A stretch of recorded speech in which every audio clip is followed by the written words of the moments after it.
We are less than 3 weeks away from the release of the 2.0 update and DLC, so here are my top tips on how to prepare for the 2.0 update. If you enjoyed today's video, make sure you click the subscribe button. I do a lot of Animal Crossing content both here and on my Twitch, which you can find in the link down below. But let's get straight into it. Number 1, you need to figure out what you want to do with your island. You have 3 options. You can either restart your island completely, you can flatten your island, or you can renovate.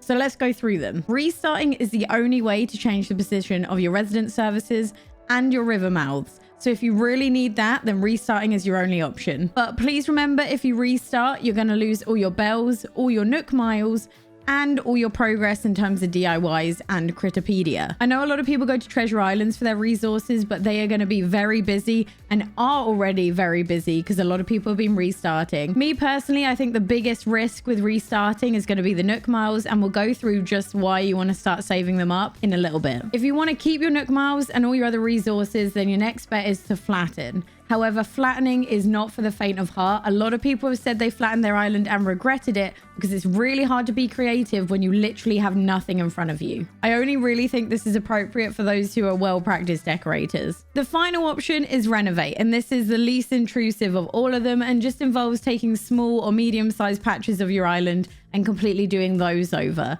This is the safest bet, and if you're unsure, I'd say go with this one.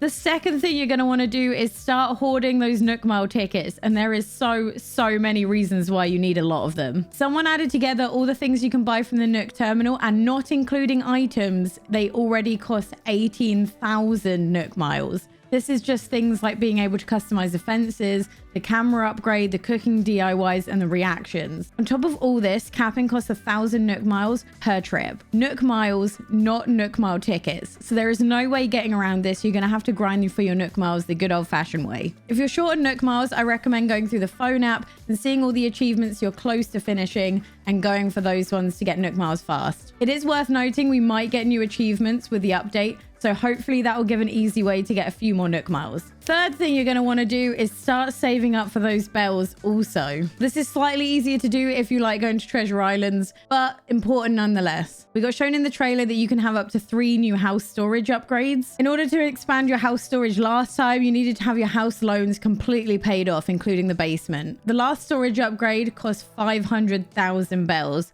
so I expect the next 3 to be even more expensive. On top of all that, there's also house customization options, which will also cost more bells if you want to try them out. We also saw on Harv's Island that Leaf and Kit could have a stall. Now, what we don't know is whether you need to spend a certain amount of bells on each of them to get them that stall. So you also want to save up money just in case for that. And finally, we have Brewster, who's the Starbucks of the Animal Crossing universe, and he's charging a whopping 200 bells per cup of coffee. So get saving those bells up. Fourth thing you're going to want to do is make sure you have Harv's Island unlocked and the art gallery expansion in the museum. Harv's Island is a must. We already saw Leaf and the whole host of people behind Harv's Island, so you're going to want to unlock that. It's super easy to do. All you need to do is find Harv wandering your island, and then you're probably going to want to get the dialogue out of the way. So just fly on over to his island, speak to him, get the introductory stuff done, and then you can fly back and you're good to go. We have no idea if you need the art gallery to get Brewster. However, a safe bet would be just to unlock it to get it out of the way just in case. If you haven't got the art gallery yet,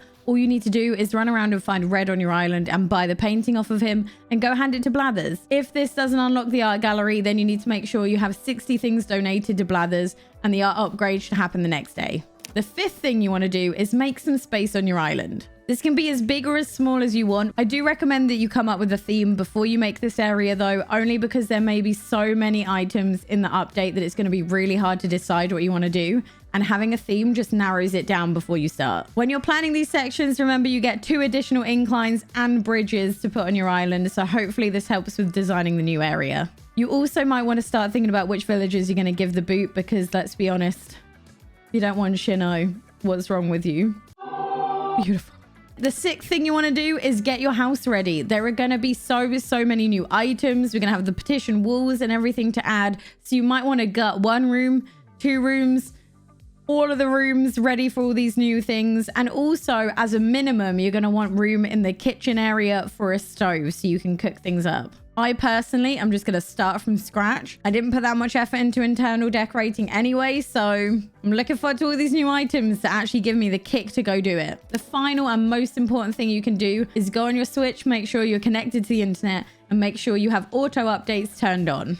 The update is rumored to not be till 2 a.m. UK time, so you're definitely going to want to make sure that it's all ready to go and load up as soon as you wake up in the morning. If you're planning on getting the DLC, if you pre-order it, it will be downloaded before the release time, so you can get going on it straight away. That's everything from me today. As always, you can find me live on Twitch 3 to 4 days a week playing non-stop Animal Crossing before the update. And if you have any tips, leave them in the comments below, and I'll see you next time. Bye.